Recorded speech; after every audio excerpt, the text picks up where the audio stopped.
새롭게 하소서의 최일도입니다. 안녕하세요. 전혜진입니다. 요한복음 4장에는 사마리아의 수가성 여인 이야기가 나오죠. 네. 참 예수님과 만나서 그 모든 문제를 해결받은 한 여인의 이야기가 너무 감동 있게 펼쳐집니다. 네.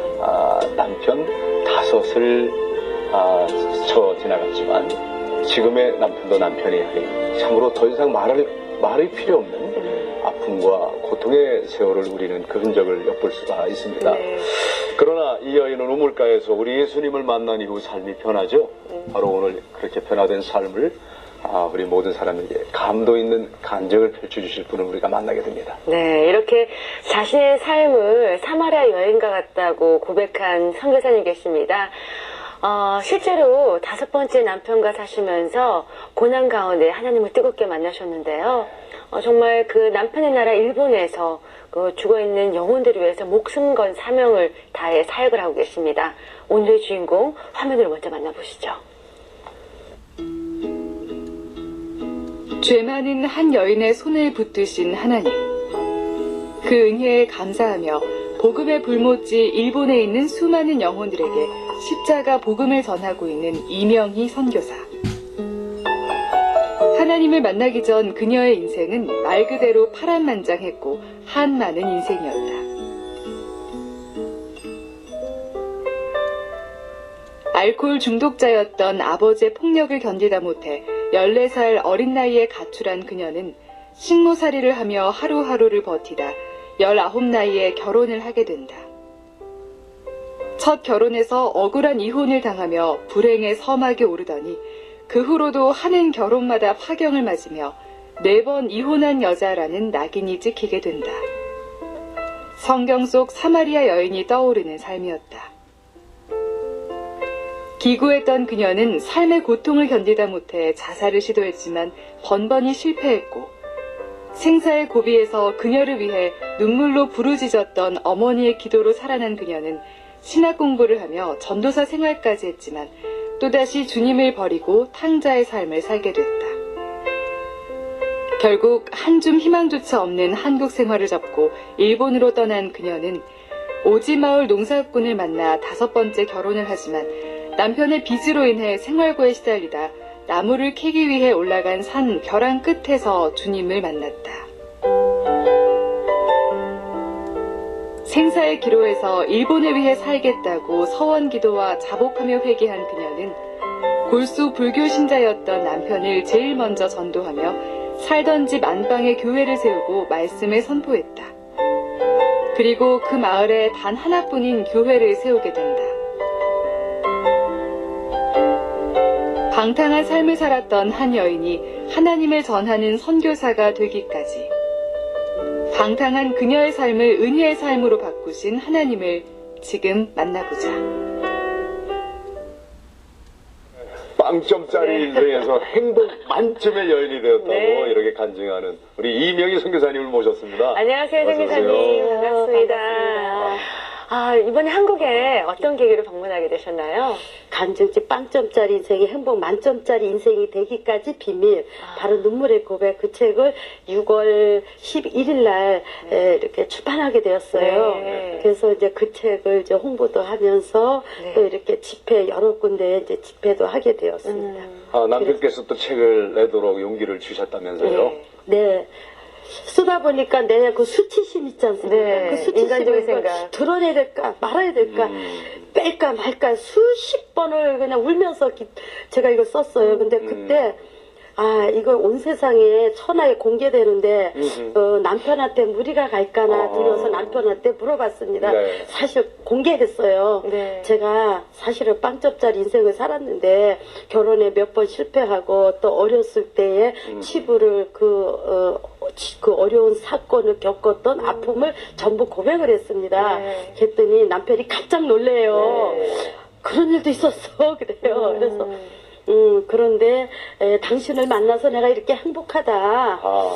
근데 문제는 책을 내서 하나님 앞에 영광을 돌려야 되겠는데 이 치부를 뺄까 눌까 걱정인데 남편이 허락해주면 내가 놓지만 허락지 않으면 내가 이거 닫아버리겠다. 네. 그랬더니 남편이 하는 말씀이 어차피 복음을 위해서 책을 쓰지 않느냐. 어떡해요. 그렇다면 제가 일본 이름으로 오바 아케미입니다. 아케미상이 일본에서 그 많은 사람들이 아케미상 같은 상처를 입고 고통을 당하는 사람들이 많다. 그 사람들을 위해서 복음을 전한다면 솔직하게 쓰는 게 낫지 않는가. 만약에 그걸 빼버리면 전부 그 포장한 것이 되는데 하나님은 솔직하게 쓰는 걸 원하시지 않느냐. 예. 그러니까 그럼 만약에 솔직히 쓰면은 그 당신한테 많은 사람들이 공격하고 저런 마누라 만났냐고 하면서 비웃을 텐데 그래도 각오를 하겠느냐. 그랬더니 예, 나에게 공격으로 오는 그 핍박은 당연히 받으라는 얘기예요. 십자가를 지래요. 네. 그러면서 자기는 괜찮대요. 왜냐면 과거는 이미 지나간 거고 현재는 내가 행복한 삶을 살기 때문에 그 남편에게 박수 한번 보내주세요. 네. 정말 같이 훌륭한 나오실 거 남편, 그랬어요, 목사님. 그죠? 예. 그래서 그 남편이 그러니까 이제 나는 괜찮다. 그래서 시집 식구들이 만약에 과거를 알게 되면 당신한테 화살이 갈 텐데 어떻게 할 겁니까? 네. 다 각오하고 있대요. 왜냐하면 과거는 이미 지나갔고 하나님은 현재를 사랑하니까 현재의 모습을 열심히 일본에서 살지 않았느냐 10년간. 네. 그러니까 나는 괜찮으니까 예. 이제 책을 맘 놓고 내라고 그런 말이죠. 허락했어요. 이왕 지금 현재 사시는 일본인 남편이 5번째 남편이라고 네, 그렇습니다. 했는데 이왕 오늘 다 뭐 말씀하시기로 하셨으니까 그러면 그 첫 번째 남편과 네 번째 남편은 어떤 사연으로 만나서 어떻게 헤어진 건지 시청자들이 우선 제일 궁금해할 것 같아서. 예. 근데 참 그 첫 번째 남편은 제가 병이 들어서 죽을 병에 걸리고 소대변 받아내고 있을 때 아이고. 남편이 갓난애기 이제 2살 된 짜리를 아직 젖도 안 뗐어요. 네. 그 상황에서 애를 데리고 바람이 나서 도망을 갔어요. 세상에. 그 후로 남편 찾아서 제가 서울 시내를 다 돌아다녔지만 병중에 계실 때? 예, 병중에 있을 때 그래서 한 번도 저를 찾아온 적이 없었어요. 병든 아내를 버린 무정한 남편이었군요. 그때 남편 찾아 서울을 찾아서 돌아다녀서 1년 동안을 맨발로 신발 없이 뛰어다니면서 아이고. 남편 이름을 불러가며 애기 이름을 불러가며 찾았지만은 결국 1년 만에 만났었죠. 그래서 이제 그거를 합의 이혼을 해주게 됐고요. 두 번째 남편은 제가 그러니까 이제 그 후로 먹고 살기가 막막하다 보니까 중매로 다 만났어요. 근데 네. 그 두 번째 남편을 만났는데 그분이 이제 제가 신학을 이제 할 때 신학교를 다 그 뒷바라지 다 해준 분이에요. 근데 아기를 내가 날 수가 없어요, 장손이라. 네. 그래서 이제 거기에서 그걸 극복하지 못하고 제 자신이 스스로가 이제 이혼을 요구했습니다. 얘가 아기를 못 내주니까. 저런. 그래서 있을 것 이혼을 같아서. 하고 예. 세 번째는 노름판에서 노름하는 사람인데 이제 그런 이제 탕진하면서 제사 탕진하면서 그렇게 살던 아유, 사람이었고 저런. 그리고 이제 네 번째 남편에 와서는 이제 그 자살을 시도했던 건 네 번째 남편인데 그분도 중매를 만났지만은 제가 그 양녀를 하나 데려다 길렀어요. 갓난애기 한 달 된 거를. 근데 어차피 애를 못 낳으면 또 이혼 당하기 싫어서 데려다가 딸을 하나 이쁜 딸 이제 데려다 키웠는데 그 데려오면서 6개월 만에 이 남자가 깜빵으로 저런. 해서 감옥에 가게 되셨군요. 들어갔습니다. 그래서 그 사연은 이제 그분이 그렇게 어떤 이제 그 과거의 그 어떤 사건으로 고소당해서 이제 깜빵을 들어가게 됐고 그러면은 5번째 남편분은 어떻게 만나게 그 되셨어요? 남편은 그러니까 한국에서의 그 삶이 너무 고달프고 인생의 삶의 출구가 보이지 않아서 대한민국이 싫다. 나의 인생의 그 어떤 그 삶을 나에게 도움을 주지 못한 대한민국이 싫다. 다른 나라에 가면 그래도 돈 많은 그 사람을 만나서 새롭게 출발하고 싶다. 그래도 새롭게 출발도 하고 또 딸도 찾아올 수 있겠구나. 그래서 돈 많은 왕자를 만나서 제가 이렇게 뭐랄까 공주마마가 돼서 행복하게 살고 싶어서 사실 일본을 건너갔거든요. 그냥 그러면은 무작정 일본을 떠나신 거예요? 예. 거기서 어떻게 만나신 거예요? 그때만 해도 이제 친구가 일본에 있었는데 그 일본에 있는 친구가 이제 중매를 한대요. 네. 그래서 돈 많은 남자가 있으니까 한번 선을 봐라. 응? 그러면은 이제 그래서 거기에 속아서 돈이 많다고 그러면은 괜찮지. 인물이 어떻게 돼? 또 돈만 있으면 된다. 그럼 딸도 찾아오고. 그래서 이제 딱 6월 19일 날 이제 이제 그분을 손을 봐갖고 혼인신고를 했는데 나는 거기가 이렇게 시골이라는 걸 몰랐어요. 나는 일본이 같아 강대국이니까 잘 사시는 줄 시내 알고. 잘 사는 줄 알고 그렇게 시내에서만 생활하는 줄 알았지 농사꾼이 농사짓고 이런 거 없는 줄 알았어요.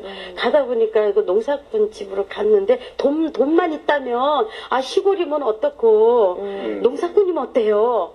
근데 그걸 기대를 갖고 그날 첫날 밤에 이제 이렇게 남편이 저에게 이제 이렇게 그 충격적인 말을 던져주더라고요. 뭐라고요? 어떤 말이요? 중매장이가 말을 할 때는 돈이 많다 그랬는데 아. 남편이 올 때 통장 몇 개를 탁 거기는 왜 이렇게 통장이 많아요. 통장 한 몇 개가 되는지 몰라 한 10개도 더 돼요. 이거를 다 가지고 와요. 네. 그리고 내 앞에다 딱 펼쳐놓으면서 그래서 저는 그 순간에 와 진짜 돈 많나 보다. 통장 보니까 돈이 많은 줄 알았죠. 그래서 그럼 나 이제 딸도 찾아오고 이제 나 공주마마가 돼서 신나게 살겠다. 이제 이런 기쁨에 차 있었어요. 근데 남편이 하는 소리가 이제 그 사람이요 이 저를 위해서 한국어 공부를 조금 했어요. 네. 그래서 그를 보고 말을 하는 거예요. 네. 사실은 나는 돈이 없다. 오. 통장을 봐라. 저런. 보니까 전부 동그라미예요. 아무것도 없어요. 1원도 없어. 네. 그러니까 나는 다 돈 많다고 했는데 기대를 했는데 돈이 한 푼도 없는 남자한테 와갖고 빚이 거의 1억 가까이 한국 돈으로 있다고 하니 네. 그러니까 저는 너무 충격을 받은 거예요. 네, 오히려 빚까지. 그래서 아이고. 남편의 빚인데 그것도 네. 그뿐만 아니라 저를 중매장한테 3천만 원을 또 해줬대네요. 그러니까 나는 완전 팔려온 인생이잖아요.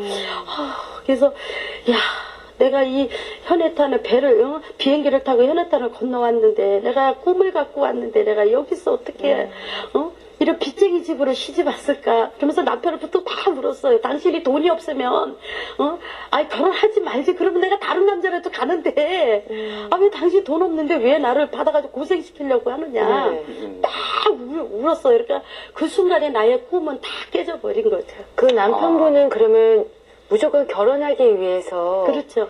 그렇게 시골에는 이제 시집 올 사람이 없으니까. 그렇죠. 근데 한국에서 가난과 질병으로 고통당한 그게 너무 싫어서 또 일본에 네, 정말 도피처를 삼았는데. 8년이라도 가고 가고 싶으니 돈 있는 사람에게 가겠다고 네. 했는데 정작 통장에는 제로고 오히려 빚만 있는 남자를 만났단 말이죠. 그 이후에 생활은 어떠셨어요? 그 후로 제가 이제 여기서 어차피 이렇게 고생할 바에는 한국으로 도로 나가자 생각을 하고 제가 한국에서 올 때 돈을 조금 맡겨놓은 게 있었어요. 친구한테. 네. 이제 이자를 놓으라 그랬어. 네. 그래서 돈을 맡겨놓고 그 돈을 찾아서 다시 이제 한국 나가려고 했는데 그 전문 사기꾼한테 물려가지고 그 사람이 사기꾼이 깜빵에 들어가 있는 거예요. 근데 돈을 찾을 수가 없잖아요. 근데 한국을 나갈 수가 없으니까 일본에서 그냥 발이 묶이게 된 거죠. 그럼 맡긴 돈도 사기꾼의 손에 네, 다 넘어가고. 그러니까 한국에 가봐야 누가 날 받아주는 사람도 없고, 잠잘 데도 없고, 밥 먹여주는 사람도 없잖아요. 네. 가족까지도, 우리 친정 가족까지 다 외면했기 때문에 네. 갈 곳이 없잖아요. 그러니까 그에 나를 포기한 거예요. 그래서, 내 인생이 여기서 이렇게 살아내나 보다. 산속이니까 직장도 마땅한 게 없잖아요. 일본어도 잘 못하는 데다 직장 생활도 못하죠. 그러다 보니까 시어머니는 맨날 돈 벌어오라 그러고 남편도 처음에는 돈 벌어오라 그랬어요. 시어머니 함께 사셨나요? 예. 시어머니를 모시고 사는데 일본에는 이게 젊은 여자가 놀면 흉이더라고요. 노인네들도 일하기 때문에요. 네. 그래서 나는 우리 한국에서는 젊은 결혼을 하면 여자들이 일 나가고 싶으면 나가고 나가기 싫으면 남편이 벌어주는 걸 편하게 살잖아요. 근데 일본은 그게 아니더라고. 같이 벌지 않으면 생활하기가 워낙 힘들어요. 물가가 그래서 높으니까. 제가 그 후로 어차피 내 팔자가 이 집에서 이렇게 살다 말래나 보다. 그러고서는 이제 나를 내려놓기 시작했어요. 내려놓고 그래 농사도 안 해보니까 농사도 해야 되고 어머니가 씨를 심으라고 이렇게 배추 씨를 주는데 이걸 파가지고 이렇게 심어야 되는데 값쳐야 되는데 그걸 모르고 그냥 밭에다 뿌려놓으니까 안 지어보셨으니까 모르는 거죠. 그러니까 배추 심으라고 주니까 모르잖아요. 저 농사 안 줘봤으니 확 그냥 밭에다 뿌려버리니까 그냥 새들 다 먹죠 또. 그리고 막 싸우면서 일어나는데 그냥 힘이 없이 다 이렇게 넘어지더라고요. 그다음부터 어머니가 씨 뿌리는 걸 안 가르쳐줘요. 네. 시키지를 않아요. 그래서 그러면 무엇을 할까? 시어머니 그 일 안 한다고 맨날 구박을 하니까 도피처가 깊은 산을 선택하게 됐어요. 그래서 이제 산에를 도피처로 도망을 이제 산에 올라가서 밥만 먹으면 산에 올라가서 간데 산나물을 모르잖아요. 네. 그래도 이제 산에 가니까 나물마다 막 해가지고 막 한 보따리씩 지고 내려와서 이제 보여드리면 전부 다 독이래, 못 먹는 나물이래요. 버섯도 그렇고.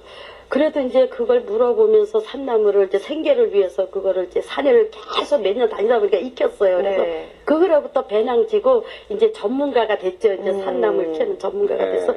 그래 산속에를 딱 들어갔는데 막 여기저기서 막 그냥 부시 소리가 나는 거예요. 그 깊은 산속에서. 그러면서 뭐라 그럴까 막 이렇게 나무를 캘려고 그러니까 뱀이 앞에서 머리를 바짝 드는 거예요. 네. 그래서 그러니까 나도 같이 놀래는 거야. 뱀도 네. 같이 놀래고. 네. 근데 어떨 때는 뱀인지도 모르고 딱 그게 이제 이렇게 손을 짚으면서 나무 이렇게 뜨는데 그 뱀 머리를 탁 잡을 때가 있어요. 머리 네. 탁 쳐들어요. 네. 그러면 나는 기절을 하고 놀래는 거잖아요.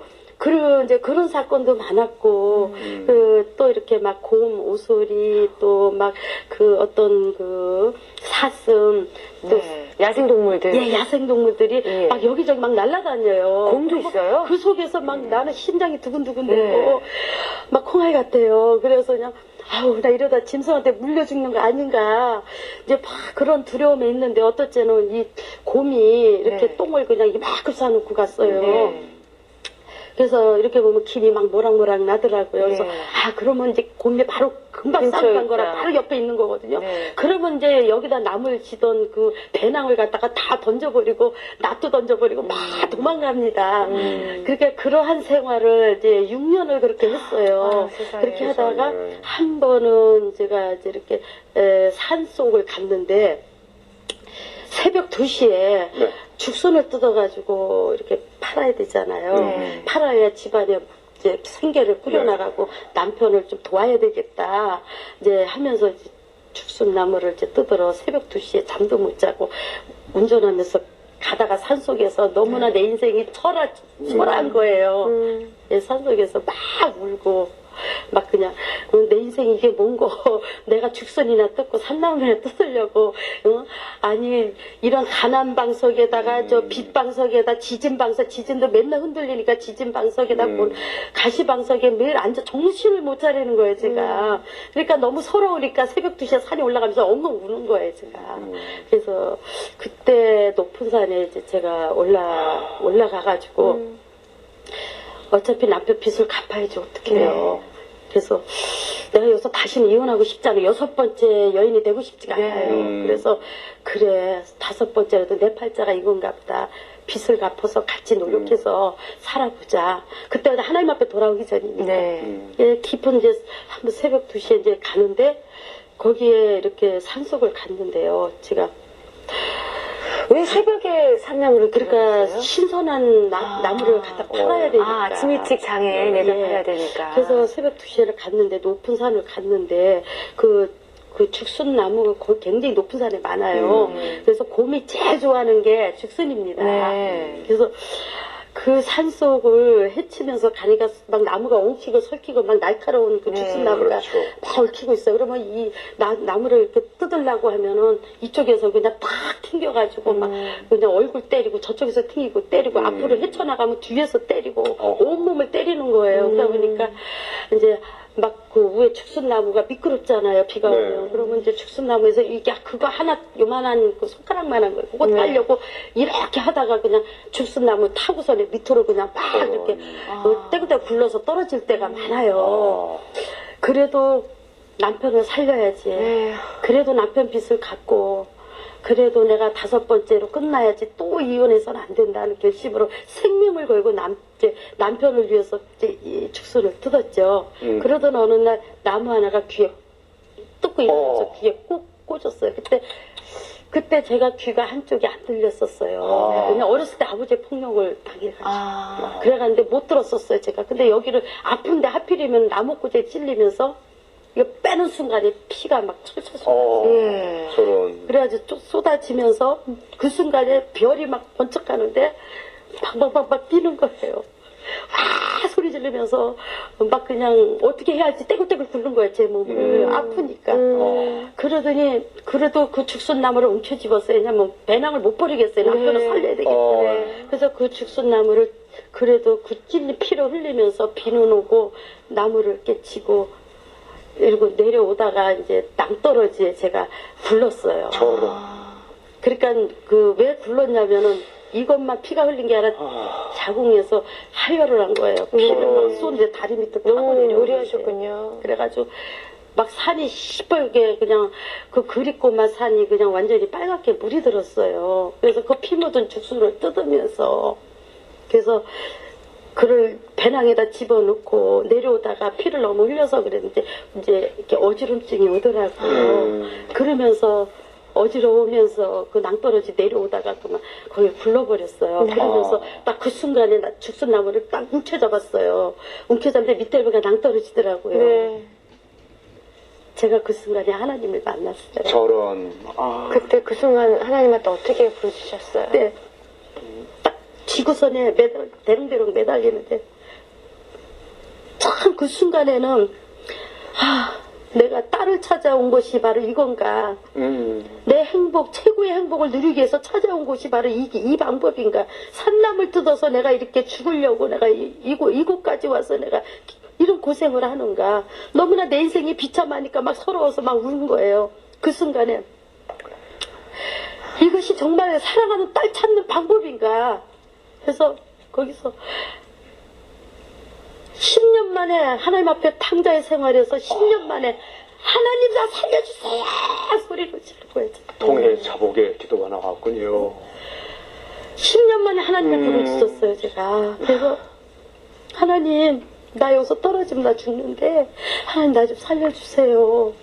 내가 그동안에 방탕 생활을 10년을 하고 다녔는데 너무나 가슴이 아프고 너무나 이 가시가 너무 많아요 내 몸에. 그래서 하나님 나 좀 살려주세요. 그냥 생과 사의 거기에 완전히 그냥 매달려가지고 하나님 내가 잘못했어요. 나 좀 살려주세요. 내 10년 동안 온갖 죄를 다 짓고 방탕하며 하나님을 잃어버리고 제가 너무나 정말 하나님을 가슴 아프게 하고 살았어요. 한 번만 살려주세요. 근데 막 힘이 막 빠지는 거예요 제가. 그러면서 그 앞에 지나가다 지난 날에 제가 전도사 생활할 때 얼마나 행복했어요. 대접받고 그랬는데 그게 막 스쳐가기 시작하면서 지난 날에 과거가 막 필름같이 지나가는 거예요. 그러면서 제가 그때 내가 너무 잘못 살아왔구나. 하나님을 떠나는 삶이 이렇게 비참하구나. 내가 이런 일본 땅이라는데 이런 데 와서 이 산속에서 내가 이런 죽음을 맛보아야 되는가 막 울면서. 근데 그 순간에 내가 탕자의 생활을 했구나. 누가복음 15장 말씀에 탕자 생활이 막 떠오르는 거예요. 내가 바로 탕자였구나. 그 하나님 품을 떠나서 10년이란 생활 딸 찾아보려고 돈 벌어서 살아보려고 발부둥 치는 인생이 여기서 내가 종말을 맞는다. 그런 생각을 하면서 하나님 살려주세요. 막 기도를 했어요. 그때 주님이 나에게 수가성 같은 나에게 찾아오셨어요. 네. 손을 내밀어 주셨어요. 그러면 나는 너를 버린 적이 없다 이렇게 말씀해 주시던가요? 나는 네, 너를 그 순간에, 그리신 적이 없다. 그 순간에 하나님 살려주세요 하면서 막 하는데 내가 막 회개했어요. 하나님 내가 잘못 살아왔어요. 막 회개하는 순간에 내 안에 갑자기 평안이 오기 시작해요. 말할 수 없는 평안. 10년 동안 누리지 못했던 그 평안이 가슴 속에서 빛으로 나타나기 시작하면서 사랑하는 딸아 내가 돌아오기를 내가 10년을 기다렸다. 나는 너를 한 번도 잊은 적 없다. 네가 나를 버리지 난 널 버린 적이 없다. 그러면서 앞으로 두려워하지 말라. 내가 너를 인도할 것이다 하는 음성이 들리면서 내 마음에 평안이 오기 시작하는 거예요. 그래서 그때 하나님 내가 내가 정말 잘못했어요. 내가 하나님 떠나서 이렇게 비참한 생활, 하나님 한 번만 용서하시고 한 번만 살려주면 내가 일본을 위해서, 내 이 목숨 죽은 목숨이니 내가 일본을 위해서 내가 생명 바쳐서 한 영혼이라도 내가 구원하고 앞으로 생을 마감할 때까지 내가 전도하며 살겠습니다. 한 번만 살려주시고 성기도를 했어요. 그랬군요. 그때 갑자기 하늘에서 말할 수 없는 아름다운 천국천의 찬양이 울려 퍼지기 시작하는 거예요. 어디선가 막 울려 퍼지면서 네. 내 영혼이 그느끼 깊은 데서 맑은 가락이 울려나네. 그게 그냥 하늘을 뒤덮는데요. 내 마음에 10년 동안 상처받은 그 마음이 그냥 순식간에 위로가 돼버릴 거예요. 그러면서 내가 그 앞에서 그 앞에서 정말 내가 말할 수 없는 진짜 그러한 체험을 했어요. 네. 그러면서 그 순간에 내가 어떻게 됐나 모르겠어요. 기절을 기억이 안 나세요, 했는데 그 이후에는. 떨어졌는지 올라갔는지 네. 모르겠어요. 그럼 내 어떻게- 몸에 온몸에 다 손자 투성인데 그럼 어떻게 구조가 되신 그때는 거예요? 옆에서 아무도 없었어요. 네. 누구도 없었어요. 아, 산에서 아무리 살려달라고 부르짖어 봐야 누가 사람도 지나가는 사람도 없지. 그냥 새들만 이렇게 소리 나는 것밖에 안 들리더라고요. 근데 어떻게 근데 그 순간에 내가 기절을 했어요. 왜냐면은 기절을 했는데 힘이 빠져버리니까. 근데 난 어떻게 됐는지 나도 눈을 떠보니까 위에가 이게 딱 돌에 올라와 있더라고요. 기억을 또 완전히 이성을 잃었죠. 네. 돌에 올라와 있어. 이거 진짜 아, 20kg씩 되는 중. 네. 그 이후에 삶이 완전히 바뀌셨을 것 같아요. 예. 어떻게 바뀌셨나요? 그 후로 말할 수 없는 기쁨이 내 안에 강같이 솟아나기 시작하면서 예.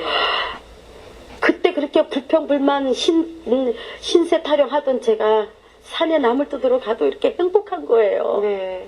나물 뜯으면서 생각하기가 너무너무 감사하고 하나님 나 같은 죄인 구원하신 거 하나님 감사합니다.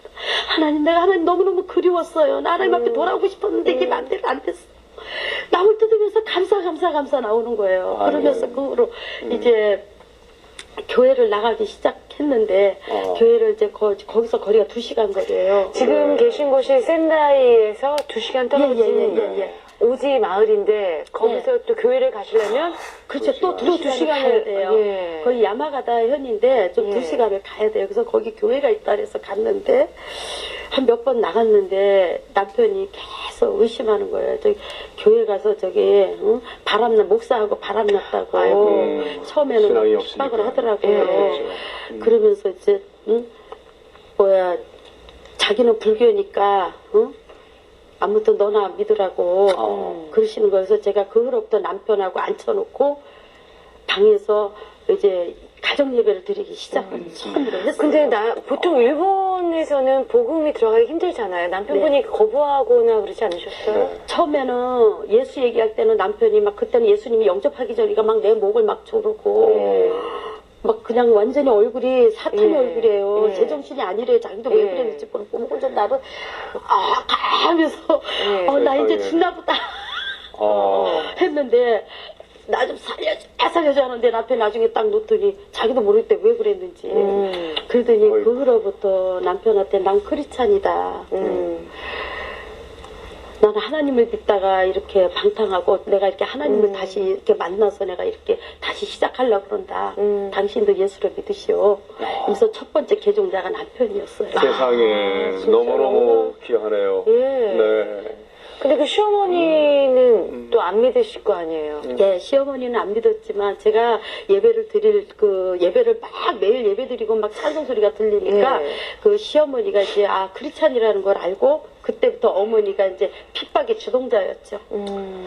시어머니 그 후로부터 그렇겠죠. 예, 불교 집안이 수십 가지 우상이 다 있기 때문에 그래서 예수 믿는 크리스찬이 오니까 우리 시어머니가 친척들마다 다 불러다가 이제 막 데모를 이제 하기 시작하고 핍박이 이제 좀 시작되었어요. 생사의 갈림길에서 하나님도 구원해 주셨는데 날마다 감사하면서 남편에게 전도를 네. 했어요. 그 남편이 예수 믿고 구원받고 네. 아 이제 뭔가 좀 되보나 했는데 이제 또 시어머니 박해가 그 아이고 완전히 남편분이 뭐 드라마를 보는 것 같아요. 남편분이 세례를 받고 삶에 또 변화가 예. 생기셨나요? 남편이 이제 불교에서 예. 좀 그래도 높은 지위를 갖고 있어요. 아, 그리고 장남이가 불교계. 예.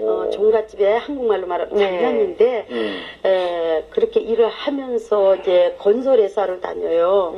건설회사를 다니면서 농사일도 하면서 참 성실한 사람이에요. 근데 이분이 이제 제가 이렇게 성경을 이제 내가 일본어를 그 당시는 몰랐잖아. 일본어 네. 공부를 안 하니까 성경책을 펴보면서 네. 이제 내가 가르쳤어요. 성경을. 네. 그래서 당신이 궁금한 건 뭐냐. 또 옛날에 내가 알았던 실력을 이제 네. 기억을 하면서 이제 가르치는 거예요. 성경 공부를. 예. 그래서 이제 자기가 이제 지금까지 이렇게 하나님이라는 걸 전혀 몰랐잖아요. 네. 그래서 800만 우상이 이렇게 자기들이 네, 미신들 조상들이 많죠. 섬기던 그 신이 예. 있기 때문에 그것이 최고의 신이라고 생각을 했다는 거예요. 네. 근데 성경을 피면서 이제 이걸 다 이제 공부를 가르치니까 남편이 그렇다.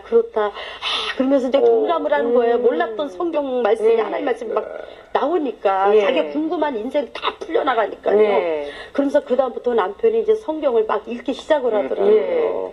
그래서 이제 성경을 읽으면서 이제 저도 열심히 이제 그걸 또 가르치고 지도하고 이제 그런 과정에 남편이 이미 이제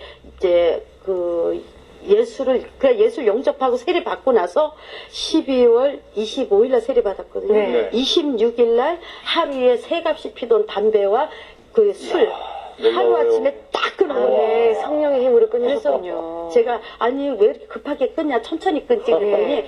이제는 자기는 하나님을 믿고 거룩한 하나님의 백성이 됐기 때문에 이제는 여기서 하나님의 거룩한 성전이니까 이제는 여기서 깨끗해야 된대요. 네. 딱 잘라버리고 오. 그거라고 남편이구나. 나중된 자면 어쩌된다고. 예. 그리고 나서 그 후에 안방에서 교회를 개척했다고. 예, 그 후로 제가 남편한테 그랬죠. 우리 여기서 교회 하자. 왜냐면 주변에 가보니까 전부 좀 정상적인 교회가 아니에요. 네, 이단들도 많고. 예, 그래서 예. 갈망하다가 우리 교회 하나 개척합시다. 근데 당신이 오케이 해주면 내 방에서라도 시작하겠다. 그래서 이제 처음에 남편이 갈등을 많이 느꼈어요. 왜냐면 앞으로 올 막 사람들의 비난 조롱이 막 들어올 네. 거 아니에요. 그런 것 때문에 고민하다가 나중에 이제 오케이 해줬어요. 그래서 이제 방을 이제 우리가 아래층에 방이 있고 2층에 방이 있는데 아래층에 방이 한 100여 명이 들어가는 방이 하나 있어요. 네. 거기에 이제 여기다가 우리 개척합시다. 네. 하고 그리고 이제 그 방을 했는데 그 방 옆에가요 뭐가 있냐면 일본 사람이 가장 사랑하는 조상 귀신을 섬기는 네, 호독제가 집집마다 이렇게 있습니다. 신을 섬기더라고요. 그게 있어요. 예. 그나 그거 있거나 말거나 베니다로 딱 막아버리고 그리고 옆에다 강제상을 이제 동경에서 목사님들이 갖다 주셔서 이렇게 놓고 강단을 신랑이 만들어서 설치해 주셨어요. 그 어머님이 그 신을 막았을 때는 가만히 있지 않으셨을 것 같은데. 물론 가만히 있지 않았죠. 네. 근데 그 수십 가지 그 작정들을 남편 우리 그 멤버 집사가 있었어요. 그 네. 집사도 같이 이제 교회 나왔는데 그분도 같이 다 없애버렸어요. 예, 다 없애버렸죠. 남편 손으로 직접. 예, 직접 없애버렸습니다. 근데 단 한 가지는 뭐냐면 호독계 조상 귀신을 하나님보다 더 귀하게 생각하는 조상님이 자기들을 먹이고 살리고 지켜준다고 생각해요. 근데 그거를 내가 베니다를 막아버렸어요. 근데 남편이 이거 불로 태운다고 하니까 네. 시어머니가 이거 태워버리면 자기 자살해 죽는데요. 근데 자살해 죽으면 안 되잖아요. 또 네. 스스로가 복음을 받아들일 때 네. 자기 스스로 버리게끔 해야 되잖아요. 그래서 이제 그 옆에다 이렇게 놓고 저는 옆에다 강제성 한 방에 두 종교가 있는 거죠. 네. 그러니까 저는 무서운 게 없어요. 산전수전 다 겪고 짐승들도 네. 만나고 이러다 보니까 목숨도 살려주셨고. 예, 다 뭐 나한테는 용기밖에 없는 네. 거예요. 그래서 하루는 저희 그 시어머니가 주동자인데 동네 친척들 싹 끌어 모아가지고 네. 집에 그 강대상 앞에 집에다가 딱 이제 한 수십 명 딱 모였어요. 친척 일가 친척들이. 그러면서 저는 또 친척들이 오니까 좋아가지고 이제 요리를 만들었어요. 네. 한국 요리를 또 못 떨어지게 만들어서 딱 이렇게 길게 차렸는데 그때 친척들은 내 하나님의 말씀 들러온 게 아니고 나를 이제 내쫓으려고 온 거예요. 네. 그래서 그때 저는 강대상에서 처음으로 힘으로 친척들한테 이제 서투른 일본어로 담대히. 네, 예. 복음을 전했어요. 예. 어떻게 네. 전하셨어요? 네. 제가 이제 한국말로 말씀드리면 여러분이 믿고 있는 신은 진짜 신이 아닙니다. 사람이 만든 우상입니다. 그러나 우리가 믿는 하나님은 이 세상 우주 만물 창조하신 하나님 그분 한 분밖에 없습니다. 그분이 보내주신 예수 그리스도 그분을 믿으면 여러분이 영생으로 씁니다라고 이제 설명을 이렇게 했어요. 네. 그랬더니 막 삿대질하면서 어디서 희귀한 종교를 갖고 와가지고 사이비 종교라는 거예요. 그러면서 저 한국 며느리가 저 한국 년이 오더니 집안에 분란을 일으키고 집안의 그 역사를 다 파괴를 시킨다는 둥 막 이래가면서 막 나한테 다 가래침을 뱉고 막 네. 그냥 요리에다가 가래침을 다 뱉더라고요. 네. 그러면서 또 옆에서는 우리 그 시어머니의 그 저기 오빠, 그러니까 네. 외삼촌이죠. 네. 외삼촌이 그 불타는 그 베리달 뜯고서네 그 앞에서 불단 앞에서 남이 앞이 탑을 하고 저는 앞에서 또 예 주여 주여 그러고 이제 한 종교가 한 방에서 같이 싸운 거죠. 네, 온 가족들이 그렇게 예. 심하게 반대하는 예. 남편이 좀 네. 흔들릴 수도 있잖아요. 그렇죠. 남편이 예. 어떻게 하시던가요? 그래서 그 상황에 남편 보고 가족들이 이 볼펜을 갖고 와가지고 강제로다가 이제 그때 내가 간판을 걸었어요. 구로사와 교회라는 네. 간판을 걸었는데 남편한테 볼펜을 주고 메모지를 가져오더니 강제로 이걸 손에 딱 쥐고 막 강제로 자기들이 쓰게 만드는 거예요. 그러면서 간판을 띄겠다. 두 번째는 박수를 치고요. 종교를 그리스도교를 버리겠다. 불교로 돌아와라. 그리고 세 번째는 마누라 크리스찬 마누라하고 이혼해라. 그러면 네가 가지고 있는 빚도 다 갚아주고 새로운 마누라를 다시 얻어주겠다. 이런 조건을 거는 거예요, 집안 식구들이. 근데 그 상황에서 남편은 뭐냐면 말을 담대하게 얘기를 하는 거예요. 나는 살아계신 하나님, 우주 만물 창조하신 하나님, 그분을 나는 믿습니다. 지금까지 하나님을 모르고 그 많은 우상 앞에 절하고 살았는데 여러분이 몰라서 그렇지 정말 참 하나님은 바로 우주 만물 창조하신 그분이다. 여러분도 하나님을 믿으세요라고 가족들한테 막 전도를 하는 거예요. 그러니까 저놈의 새끼가 저거 미쳤다고 저거 한국년을 만났더니 정신이 완전히 헷가닥했다고 이러면서 저 한국년을 빨리 이혼해서 내보내라는 거예요. 막 그러면서 막 입에 담지 못할 욕을 하니까 남편이 막 견디다 못하니까 온몸을 참느냐고요. 말도 못했어요. 그때 기도 요청을 했어요. 한국의 목사님들, 동명의 목사님들한테 기도 좀 해주세요. 이 시간에 가장 힘든 때입니다. 무너지지 않게 기도 좀 해주세요. 막 기도를 했는데 남편이 온몸을 푹 떠는 거예요. 왜냐하면 생전 처음으로 받는 핍박이니까. 예수 아니면 이런 핍박을 안 받을 때. 핍박이 뭔지도 모르는 이 사람이 이것을 참느냐고 온몸을 부들부들 떨면서 참은 거예요. 그래서 왜 그렇게 참았냐니까 하나님께서 원수를 사랑하라 그랬다. 성경에 보니까 원수를 사랑하라 그랬다. 그래서 나도 가족들 원수를 사랑합니다. 그래서 참았다. 주여. 그 뭐라 그럴까 시어머니가 너무나 강압적으로 친척들이 너무 강압적으로 막 매달려서 이혼을 요구하고 막 참을 수 없을 정도로 오고 막 어떨 때는 막 칼을 들이대고 죽인다고 막 이렇게까지 나왔으니까요. 그래서 나는 죽이라 그랬죠. 나는 어차피 죽은 몸이니까 죽여라. 그러나 당신한테 복음을 전해야 된다. 하나님이 나를 당신에게 보냈다. 그랬어요. 그랬더니 그때 이제 제가 이혼하자는 게 아니고 남편이 도저히 견딜 수가 없으니까 그러면 남편도 그러더라고. 자기도 너무 그렇게 말했지만 지쳐버린 거예요. 몇 시간 동안은. 그러니까 그래 우리 서로 이혼하자 그러더라고요. 그럼 그렇게 하자 그랬는데 하고 그럼 빨리 박스 하나 사가지고 와. 나 박스에다 이삿짐 싸서 보낼게. 그러니까 제정신이 아닙니다. 그래서 박스를 또 그렇다고 또 가지고 오네 남편이 한 잔씩 또 야속하게.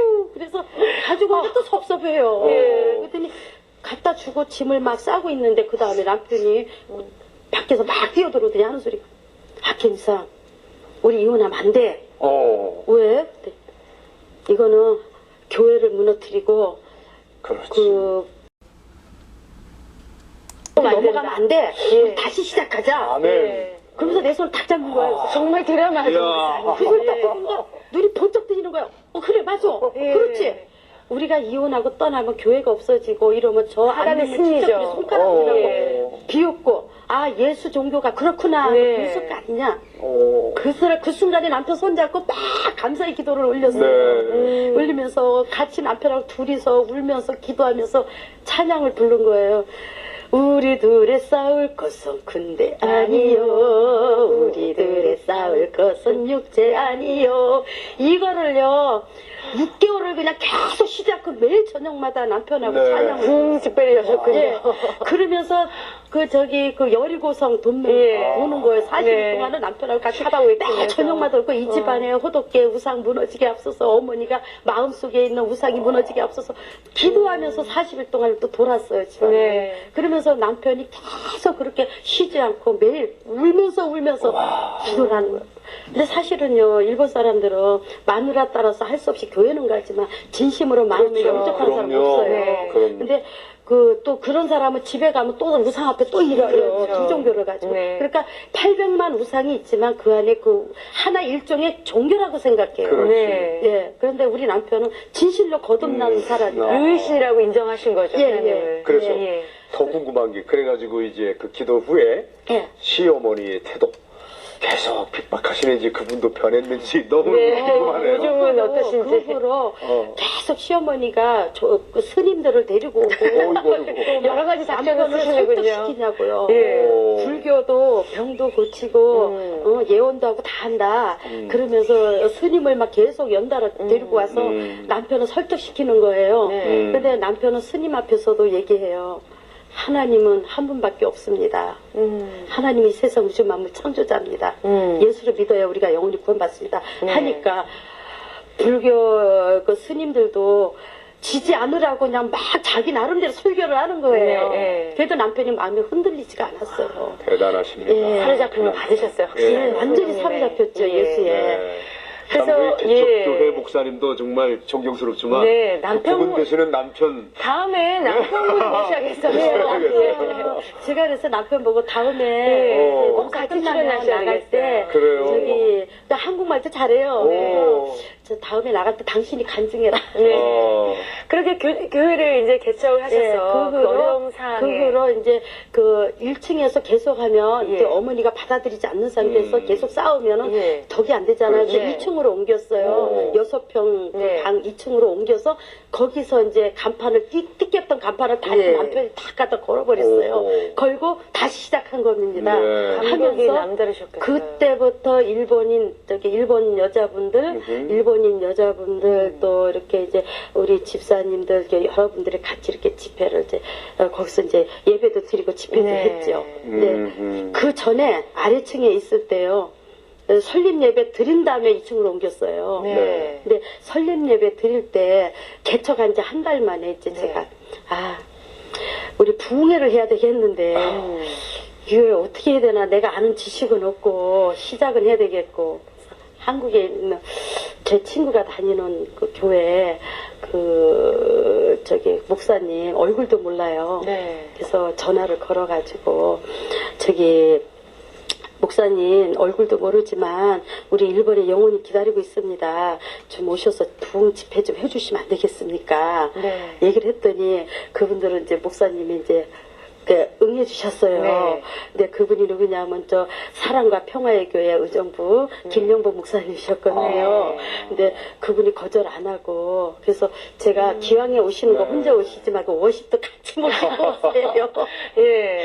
그랬더니 이분들은 정상적인 교회에서 세워진 교회인 줄 알고. 교회인 줄 예. 알고 성도가 많은 줄 알고 네. 꿈을 제대로 가지고 된 센다리를 워십팀을 탁 데리고. 내렸어요. 예. 그리고 이제 안내를 했는데 곧 딱 들어오니까 예배당이 아주 집이잖아요. 네, 가정 그런데다가 그날 저녁에 집회를 시작하는데 성도가 많을 줄 알았더니 남편 혼자 앉혀놓고 집회 아하. 시작했거든요. 예. 그래 그분들이 얼마나 실망을 했겠냐고. 왜냐하면 야. 전혀 복음이 들어가지 않는 그 네. 오지기 때문에 네. 완전히 생개척이잖아요. 네. 그렇죠. 그래서 한 명 남편 하나 놓고 50까지 모시고 오라 그랬어요. 그분들은 평생 잊혀지지 않으실 아. 거예요. 예. 그래서 왔으니 얼마나 황당합니까? 네. 나 그 기분을 이해해요. 그분들의 예. 마음을. 그래서 저도 겪어봐서 압니다. 그러시군요. 그래서 예. 그래서 이제 거기에서 어떤 한 분이 이름 네. 안 밝히겠지만 한 분이 그래. 이렇게 바쁜 분들인데 뭐 성도도 없는데 왜 초대를 했더냐는 거예요. 제가 성도가 많으면 제가 왜 초대하겠습니까? 없으니까 초대한 거죠. 이제 복음의 실을 처음 열리기 시작하는데 그랬더니 또 3박 4일간 집회를 해주셨어요. 그래도 감사한 게 그분들이 그 김영복 목사님께서 네. 그 얼마나 온유하시고 마음도 넓고 너그러우셔요. 근데 그냥 한 번도 싫은 내색도 안 하고 일본 땅에 그 복음을 사명을 심기 다 위해. 감당해 주셨어요. 네. 워십 분도 한 명 놓고라도 그렇게 시작을 했거든요. 네. 그래서 이렇게 오셨으니 사람을 끌어다 모아야 되겠구나 네. 생각하게 강제로 우리 시어머니가 앉혀놓고 오호. 앉으시던가요? 네, 앉혀놓고 그 다음에 한국에서 여름에 왔는데. 그 다음에 또 누구 내 시동생을 끌어다 또 앉혀놓고 오호. 예. 그리고 또 셋이서 이제 또 집회를 시작했어요. 네. 그 다음 날 이튿날은 또 우리 이제 일본인 교회 이렇게 성도님들 네. 어쨌든 숫자를 채워야 되니까 네. 일본인 교회 가가지고 성도님들 좀 지원 좀 해달라고 그래가지고 또 불러드리고 네. 또 안 믿는 사람도 또 끌어오고 이래가지고 50까지 다 해서 16명 거의 개척한 지 한 달 만에 16명이 와, 이제 모여서 16배가 하나님께 풀어주셨네요. 천국잔치를 베풀었죠. 그 일본서 사역하시면서 가장 힘든 점이 어떤 점이세요?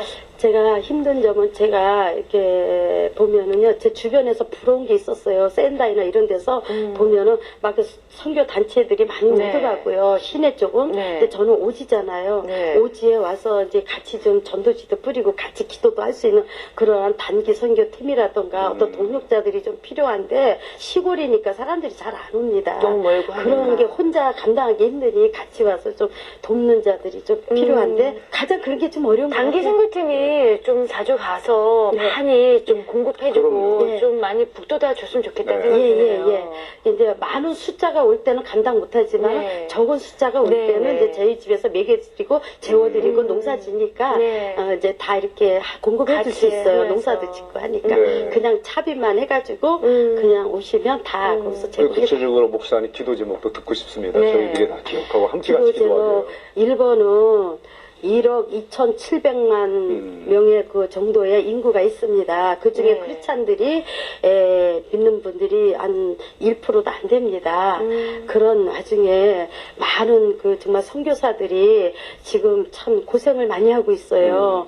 그런데다가 또 이제 일본인 목사님 현지 목사님들이 이제 고령화가 돼갖고 점점 줄어드는 상태에 있습니다. 그런데다가 또 이렇게 목회자를 양성하는 신학교에서 점점 그 젊은 세대가 대가 끊기고 있고 이런 상황에서 정말 일본을 위해서 정말 이렇게 절실하게 기도하지 않으면 안 되고 모두가 협력해서 일본을 위해서 집중적으로 정말 기도해 주지 않으시면 일본이 무너집니다. 맞습니다. 그래서 일본 하면은 그 경제적으로 물가가 어렵잖아요. 네. 버티기 힘들어요. 그래서 제가 선교사들한테 도울 수 있는 거는 야채를 심어서 보내주고 쌀 농사 줘서 조금씩 보내주면서 또 물질도 들어오면 때로는 이제 이렇게 후원도 하면서 네. 목회자들이 될 수 있으면 자립해서 일본 선교에 힘을 낼 수 있도록 제가 앞으로 그 일을 감당하고 싶은 마음입니다. 네. 기도를 많이 하겠네요. 네, 그래서 이제 앞으로도 그렇게 할 것이고 세계를 향하는 세계 아가페 세계 선교회가 있습니다. 지금도 홍보부장이시죠? 네. 예. 그래서 세계 아가페